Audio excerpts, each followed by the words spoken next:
So next question, question number 15. Two spherical soap bubbles of radii R1 and R2 in vacuum combine under isothermal conditions. तो हमारे पास दो spherical soap bubbles है, एक का radius है R1, दूसरे का है R2. They combine under isothermal condition, मतलब दोनों merge हो गए, merge होके एक नया बबल बन गया. लेकिन ये जो merger हुआ, ये जो combination हुआ, वो हुआ under isothermal condition. What is the meaning of isothermal? Same temperature. Isothermal मतलब सेम टेम्परेचर. तो जो प्रोसेस हो रहा है, कौन सा प्रोसेस? दो बबल का मर्ज होने का प्रोसेस ये हो रहा है अंडर आइसोथर्मल कंडीशन, मतलब सेम टेम्परेचर पे. नॉर्मली क्या होता है कि जब दो बबल मर्ज होते हैं तो टेम्परेचर बढ़ता है हीट की वजह से, लेकिन यहाँ पे बोला है कि अंडर आइसोथर्मल कंडीशन. तो resulting bubble has radius equal to, जो नया बबल बनेगा उसका रेडियस कितना होगा, ऐसा क्वेश्चन है. अच्छा क्वेश्चन है. तो पहले क्वेश्चन पूरा अच्छे से समझ लो. It is too simple. हमारे पास दो बबल थे, तो वी हैव टू बबल्स. ये बबल 1 जिसका रेडियस है R1, देन योर बबल 2 जिसका रेडियस है R2. They combine, they merge under isothermal condition R1 और R2.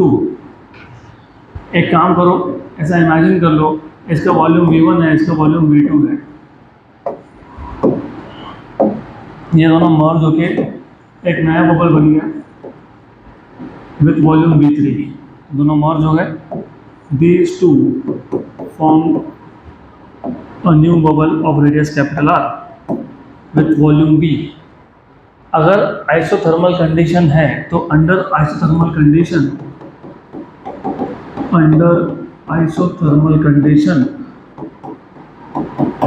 You have pressure into volume equal to constant. मतलब उस केस में ऐसा होता है PV, where P is the final pressure inside and V is the final volume, equal to, मतलब P final V final equal to P initial V initial. P final P है, V final V है. Initial दो bubble थे तो P1 V1 plus P2 V2 ऐसा आएगा. बराबर. Good. Then उसको सॉल्व करना है तो फिर सिर्फ ये पता होना चाहिए P मतलब क्या. अगर आपको Laplace law of spherical membrane याद होगा, ये P मतलब डेल्टा P होता है. ये P मतलब कौन होता है? Delta P. डेल्टा P मतलब क्या? Pressure difference. प्रेशर डिफरेंस मतलब inside pressure minus outside pressure. तो अगर Laplace law of spherical membrane याद है तो डेल्टा P ये होता है 4T/R. तो डेल्टा P1 ये आएगा 4T/R1 और डेल्टा P2 ये आएगा 4T/R2. ये इक्वेशन नंबर 1. ये इसको इक्वेशन नंबर 2 बोलता हूँ. Similarly volume, what is volume of bubble? 4/3 pi r cube. Similarly जो पहला बबल था वो था 4/3 pi r1 क्यूब, और ये जो बबल था, दूसरा जो बबल था वो था 4/3 pi r2 cube. Equation number 3. तो ये जो इक्वेशन नंबर 3 और 2 है वो कहाँ सब्स्टिट्यूट करोगे? 1 में. तो from equation number 1, 2 and 3, from 1, 2 and 3, delta P, what is delta P? 4T/R. V, what is V? 4/3 pi r cube. 4/3 pi r cube equal delta P1. Delta P1 क्या है?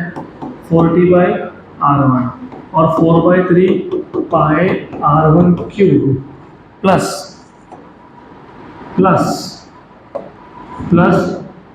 Delta P2 4T/R2 4/3 pi r2 cube. सही है, correct है.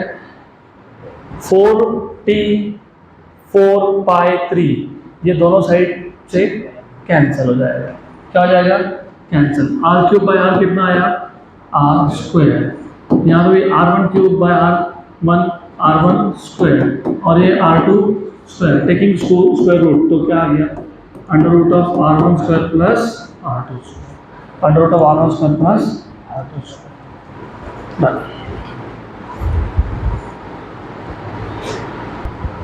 Next question ये simple है. A spherical drop of water has radius 1 mm.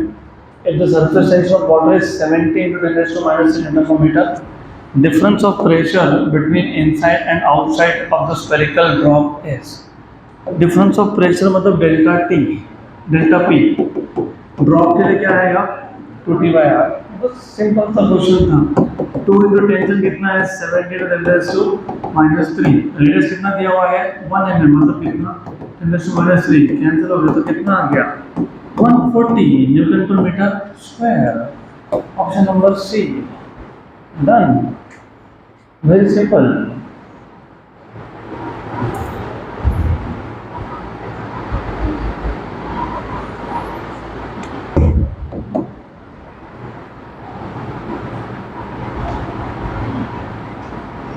Next question.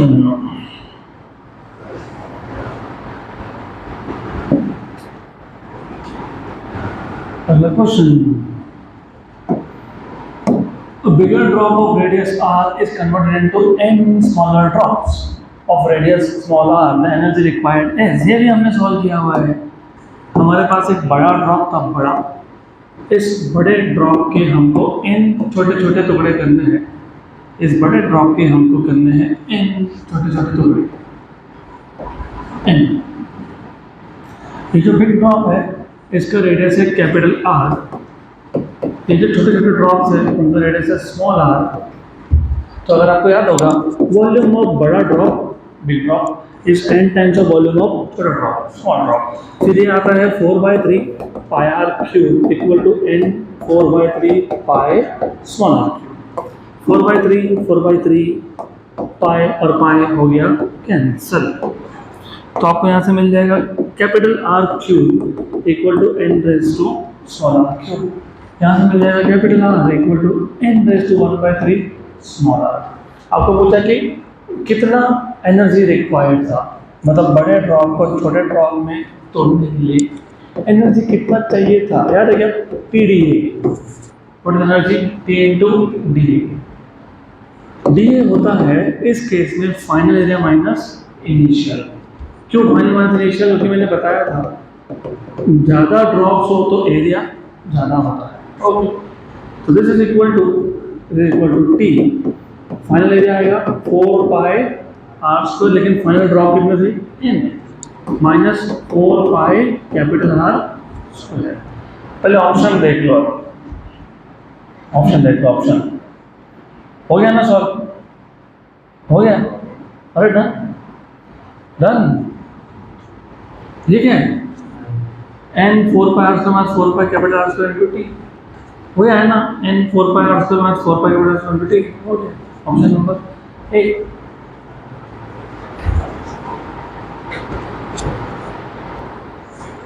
Next question. अगला question.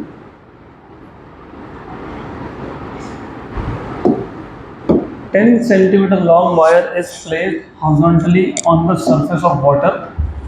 10 centimetre लंबा wire है, is placed horizontally on the surface of water and is gently pulled up with a force of 210⁻² Newton to keep the wire in equilibrium। तो इसको हमने gently ऊपर उठाया to keep the wire in equilibrium। The surface tension of water in Newton per meter is। तो पहले पूरा question अच्छे से समझ लो। 10 सेंटीमीटर लंबा वायर था, ये कहाँ रखा था? इस place on the surface of water. तो ये वाटर का सरफेस है मान लो। इस पानी के सरफेस पे एक 10 सेंटीमीटर लंबा वायर रखा है हॉरिजॉन्टली, ऐसा वायर रखा हुआ है। गुड। अब हमने इसको ऊपर उठाया, ऊपर पुश किया, ऊपर इस जेंटली पुश अप, ऊपर उठाया, ऊपर मतलब बाहर की तरफ। तो थोड़ा सा इमेजिनेशन करना पड़ेगा आपको। एक्चुअली क्या है, वाटर का सरफेस, उसके ऊपर वायर। मैं तुमको दिखा रहा हूँ साइड से। ये तुमको टॉप से देखना चाहिए था, तुम देख रहे हो साइड से। तो थोड़ा सा मैं डायग्राम चेंज कर देता हूँ। ये वाटर का सरफेस है, इसके ऊपर एक वायर है, ऐसा वायर है। इसको हमने ऊपर उठाना है, ऐसा क्वेश्चन है। इसको ऊपर उठाना है कितने फोर्स से? 210⁻²। सरफेस टेंशन पूछा है, तो होगा क्या पता है आपको? आप जब वायर को ऊपर उठा रहे हो तो वायर पे और एक फोर्स एक्ट हो रहा है, कौन सा? Imagine imagine imagine imagine imagination तो बढ़ाना पड़ेगा ना। चलो यहाँ ध्यान दो, यहाँ ध्यान दो।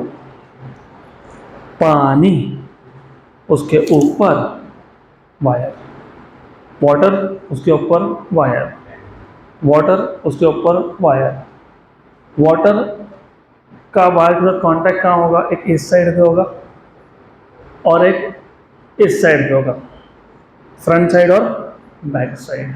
जहाँ जहाँ पे पानी और वायर का कांटेक्ट होगा वहाँ होता है कौन होगा? सरफेस टेंशन का फोर्स। कौन सा फोर्स? Surface tension. और सरफेस टेंशन के फोर्स का डायरेक्शन क्या होता है?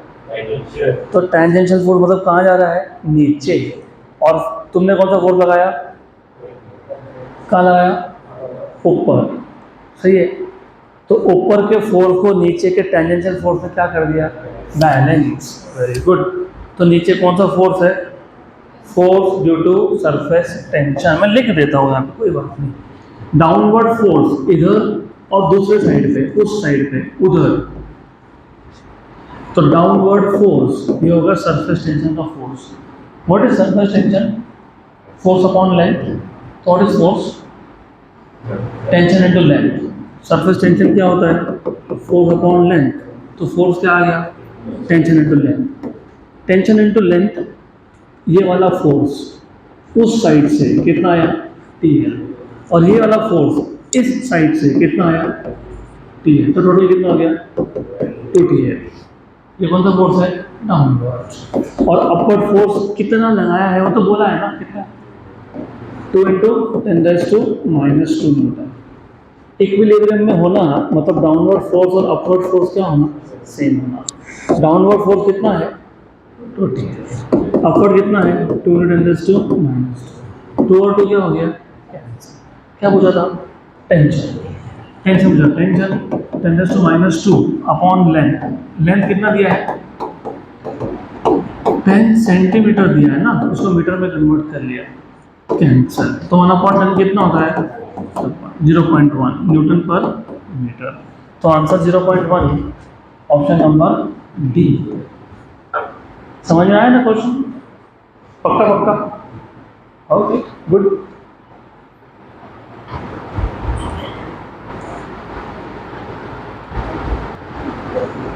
Next question. तो अभी भी जो इमेजिन नहीं कर पा रहे हो, देखो फिजिक्स का प्रॉब्लम ये है ना कि आपको इमेजिन करना पड़ेगा।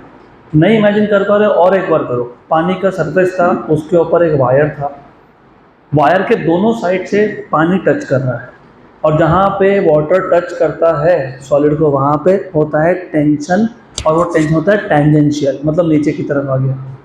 तो नीचे की तरफ दोनों साइड पे फोर्स है TL और TL, तो कितना हो गया? 2TL। और ऊपर कितना लगाया तुमने? 2 × 10⁻²। और क्या बोला है? इक्विलिब्रियम, मतलब ऊपर का और नीचे का फोर्स क्या हो गया? बैलेंस। तो बैलेंस हो गया, बराबर है। तो T मिल गया। कितना मिल गया? 0.1। अगला क्वेश्चन।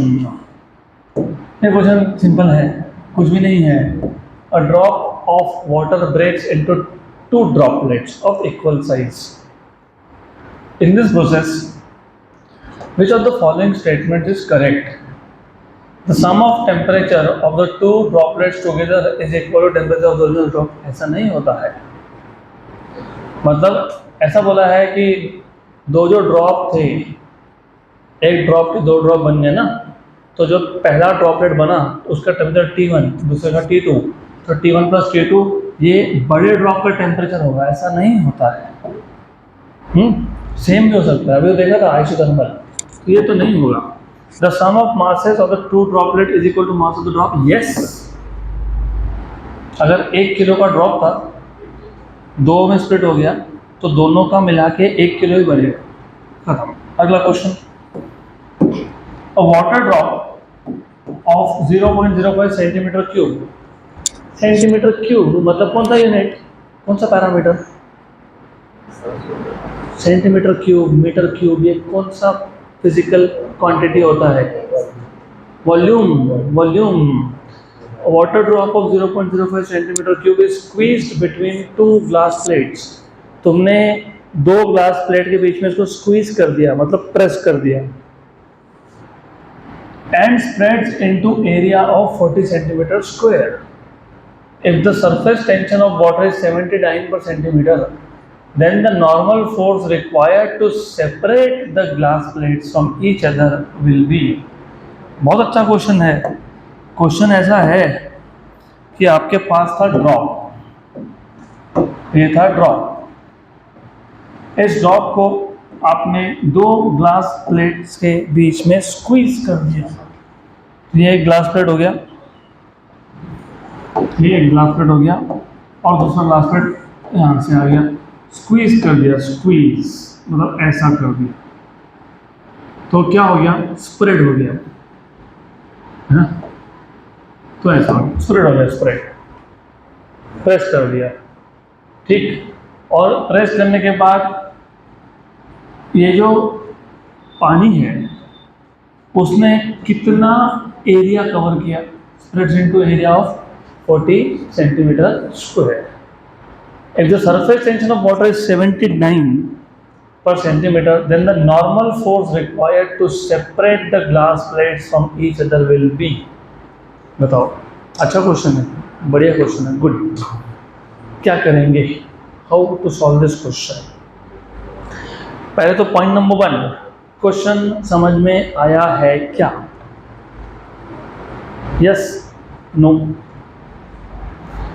पानी का ड्रॉप था, दोनों साइड से हमने ग्लास प्लेट से दबा दिया उसको, तो वो स्प्रेड हो गया।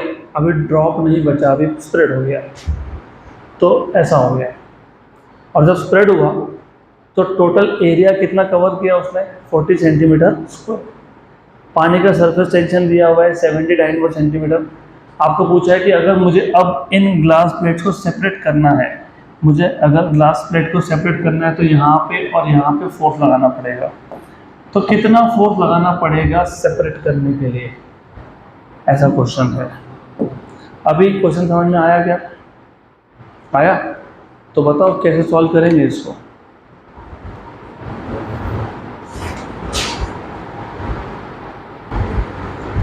तो देखो ऐसा है ना, ये क्वेश्चन को सॉल्व कैसे करना है पहले समझ लो, यहाँ ध्यान दो। क्या दिया है, क्या पूछा है, उसको कनेक्ट करना है। पूछा है फोर्स, क्या पूछा है, फोर्स, और दिया गया है आपको वॉल्यूम, क्योंकि ये 0.05 सेंटीमीटर की वॉल्यूम था, और दिया है एरिया। किसका एरिया, किसका एरिया, ये जो लिक्विड का लेयर बन गया उसका एरिया, करेक्ट। और वॉल्यूम किसका दिया है, वॉल्यूम इसका दिया हुआ है।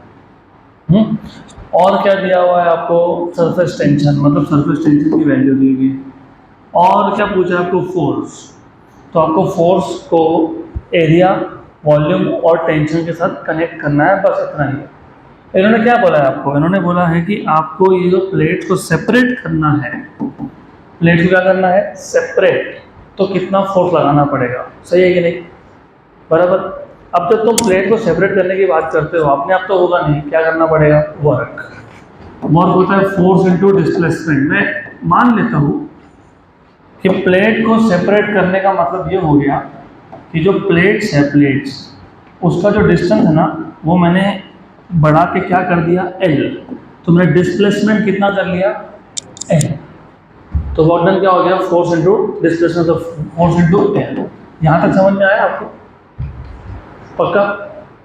लेकिन वर्क डन ये होता है, if you remember, tension into area, tension into area, work done tension into area. याद है क्या हम लोगों ने डिराइव किया था, work done tension into area, याद आ रहा है क्या? पक्का पक्का।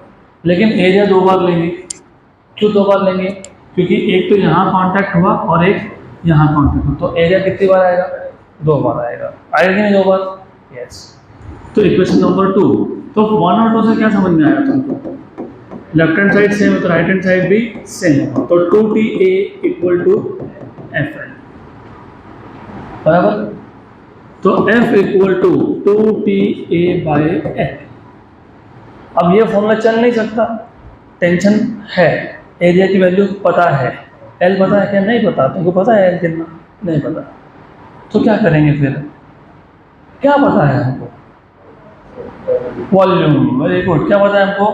वॉल्यूम। तो मैं ऐसा करूँ क्या, मैं एरिया से मल्टीप्लाई डिवाइड कर लूँ क्या? क्योंकि एरिया इंटू लेंथ क्या बन जाएगा? वॉल्यूम। तो फोर्स क्या आ गया? 2ta² upon volume. तो 2 इंटू टी की वैल्यू कितनी दी हुई है? टी की वैल्यू कितनी दी हुई है? 70। 79 पर सेंटीमीटर। एरिया कितना दिया हुआ है? Area area 40 centimetre square. Volume कितना था? 0.05, मतलब 5 इंटू 10⁻²। ठीक, वेरी गुड, कोई दिक्कत नहीं। हो गया ना क्लियर? आपको पता है 2/5 कितना होता है? 0.4। 2/5 कितना है? 0.4। तो 0.4 इंटू 7 इंटू 4 इंटू 10⁻² अपॉन 10⁻²। 7 4 था 28। 28 इंटू 4, 28 इंटू 4, अरे 28 इंटू 4, 28 इंटू 4, 28 इंटू 4, 56 का डबल 112।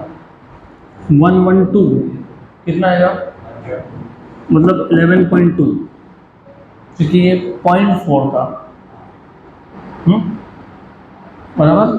और ये आ गया आपका 10⁻4 हो गया। सही है।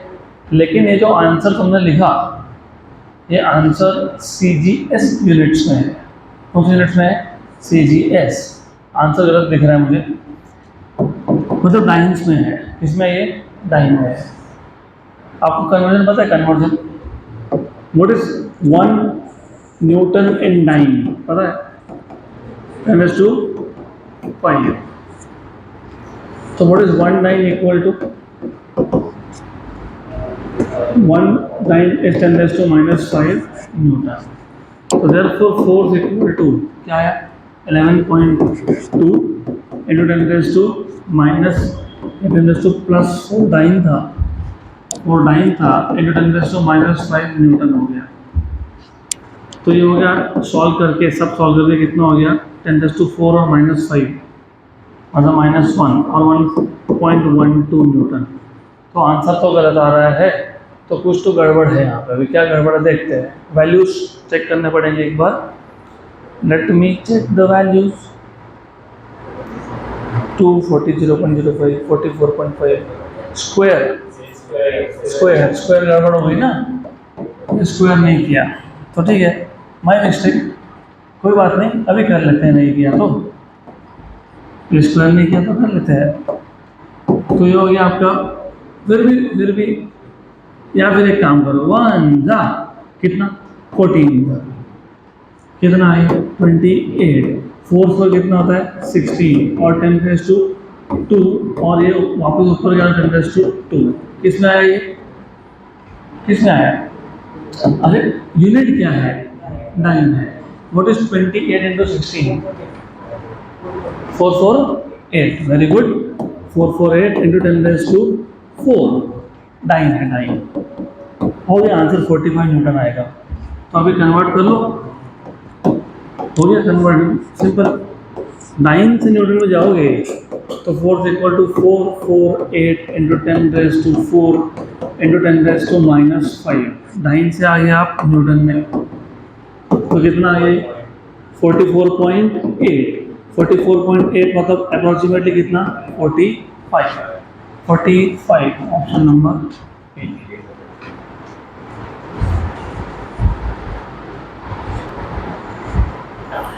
Next question. तो ये इंपॉर्टेंट टाइप का क्वेश्चन है, इंपॉर्टेंट। Next question.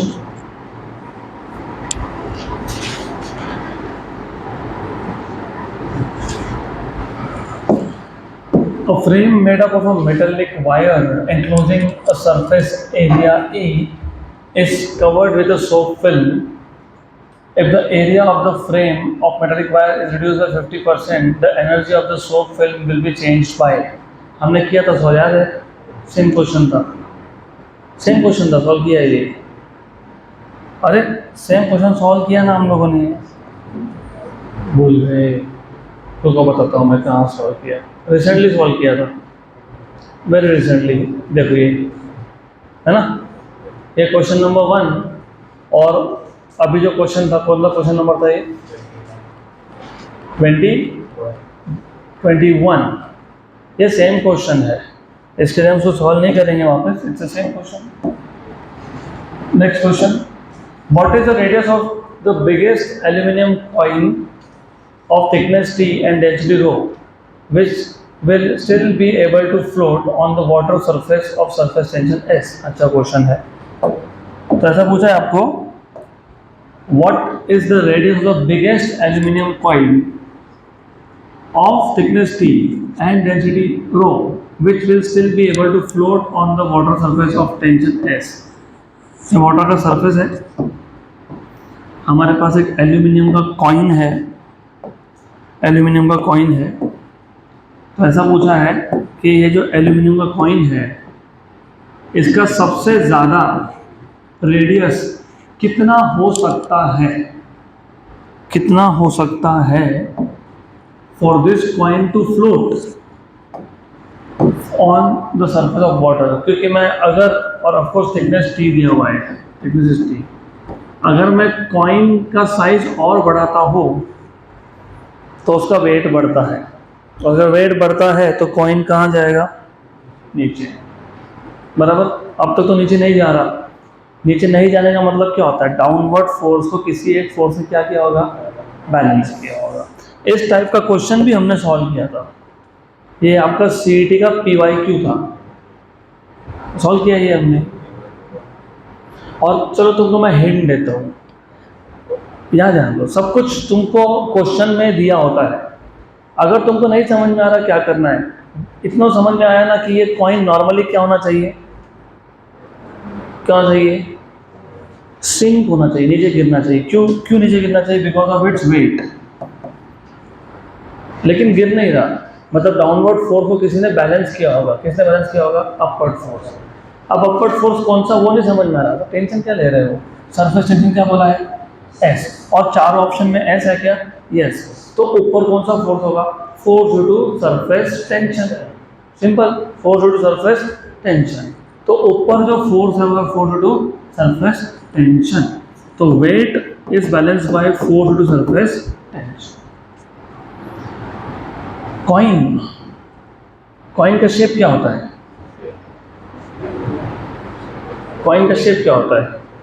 डिस्क जैसा होता है, तो सर्कुलर शेप होता है उसका।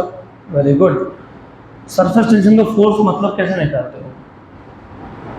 टेंशन इनटू लेंथ, ऐसे ही करते हैं ना, टेंशन इनटू लेंथ। वेट मतलब कौन? mg, और देख लेना mg। सरफेस टेंशन का फोर्स क्या होता है? Tension into length. लेंथ मतलब 2πr, लेंथ मतलब क्या? 2πr। क्योंकि कॉइन सर्कुलर शेप का है तो पानी कहाँ टच कर रहा है? सरकमफरेंस पे, तो लेंथ मतलब क्या आएगा? 2πr। मास मतलब वॉल्यूम इनटू डेंसिटी, और ये आ जाएगा आपका 2πr। करेक्ट? क्लियर? पक्का? Sure? 100%? What is volume of the coin? Coin cylinder होता है, कॉइन का शेप क्या होता है? सिलेंड्रिकल होता है। तो एरिया इनटू थिकनेस, थिकनेस कितना बोला है? T, और आंसर में भी T दिख रहा है क्या तुमको? Yes. Into density into G equal to T into 2πr। सही है, अच्छा, good, going good. What is area of a circle? क्योंकि कॉइन सर्कल है ना, तो कॉइन का एरिया मतलब πr स्क्वायर, तो πr square T rho G equal to T 2πr। ठीक है, तो पाई आर क्या है सर? तुमको क्या पूछा था? क्या पूछा था? आर। तो आर क्या आ गया? 2t upon rho G T. सिर्फ टी को उन्होंने क्या बोला है? एस। तो 2s upon rho G T, 2s upon rho G T. Option number सी।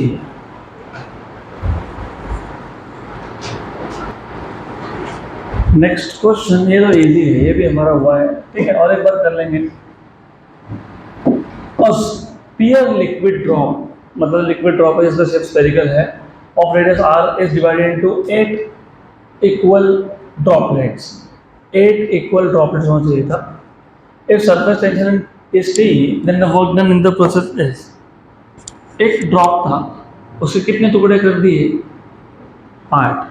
तो वर्क डन पूछा है, अभी तो बताया था मैंने, वर्क डन क्या होता है?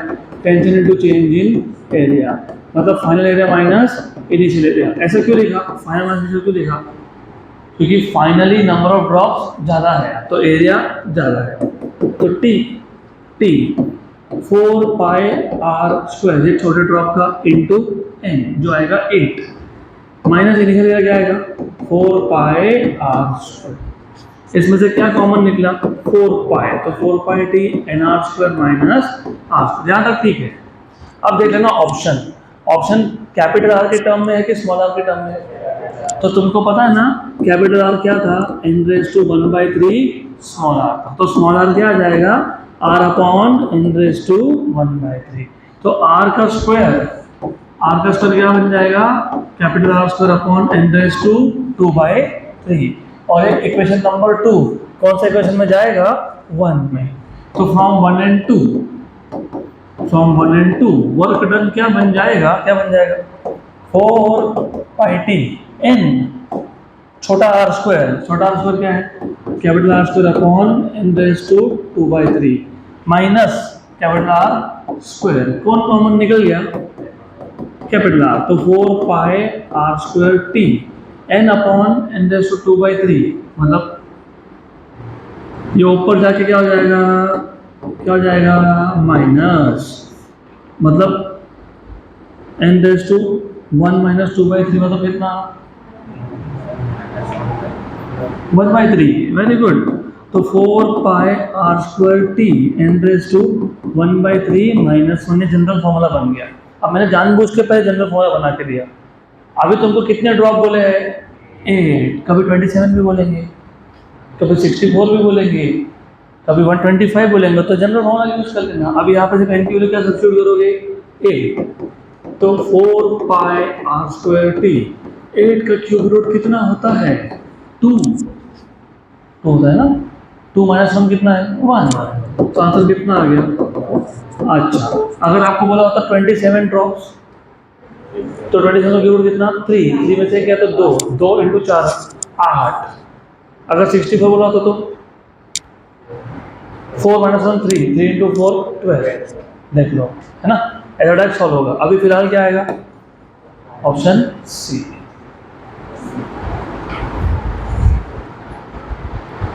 अगला क्वेश्चन, नेक्स्ट क्वेश्चन। अभी ये ना इस टाइप के जो क्वेश्चन होते हैं ना, जो थ्योरी वाले होते हैं, वो नॉर्मली मैं असाइनमेंट छोड़ देता हूँ, तो आप लोग करोगे ऐसा एक्सपेक्टेशन है। अगला question, a vessel whose bottom has round hole with diameter 0.1 mm is filled with water. The maximum height up to which water can be filled without leakages. ये भी सॉल्व किया है हमने, ये क्वेश्चन भी हमने सॉल्व किया है। क्या पक्का? ये PYQ था CET का,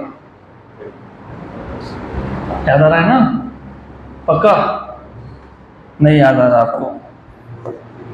तो हमारे पास एक वेसल है जिसके बॉटम में राउंड होल है। एक वेसल है, इसके बॉटम में एक राउंड होल है। यहाँ पे एक राउंड होल है, ऐसा एक होल है यहाँ पे। अब क्या है कि उसका डायमीटर दिया हुआ है 0.1 mm। इसको तुम पानी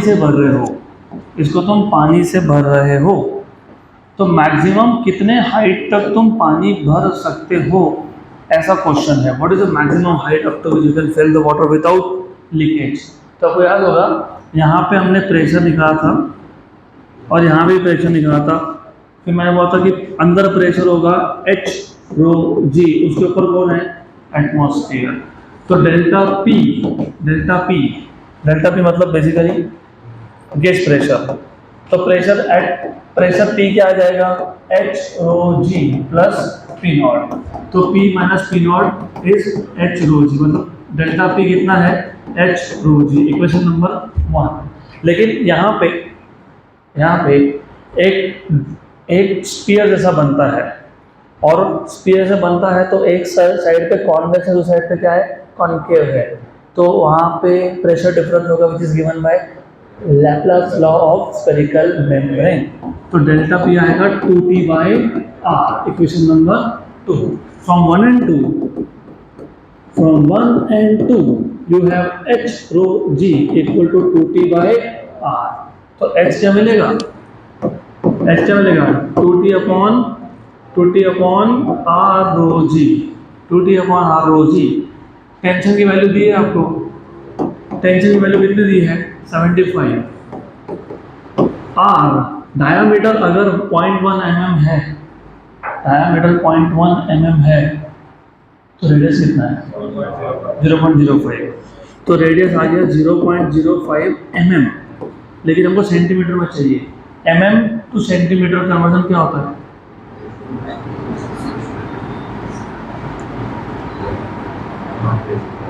mm टू सेंटीमीटर कन्वर्जन क्या होता है, चलो कोई बात नहीं, it's okay. What is millimetre to metre, 10⁻³ 10⁻³ को ऐसा लिखूंगा मैं, चलता है ना। ये पता क्या होता है, सेंटीमीटर होता है, तो एक डेसिमल और शिफ्ट हो जाएगा, मतलब 0.005 मतलब 5×10⁻³ सेंटीमीटर में। तो कितना आ गया, 5×10⁻³। डेंसिटी ऑफ वाटर 1000 नहीं 1, जी की वैल्यू कितने लेके बोला है, 1000, मतलब 10⁻³ 10⁻+3 -3, 5 1 जा 5, 15 था, ओके 15 टू 30। तो कितनी हाइट तक भर सकते हो, 30 सेंटीमीटर तक भर सकते हो, 30 centimetre, option number D. Good, so that is the end of this chapter. तो जितने क्वेश्चन हमने किए सफिशिएंट है, बाकी के अभी आप एज अ प्रैक्टिस करोगे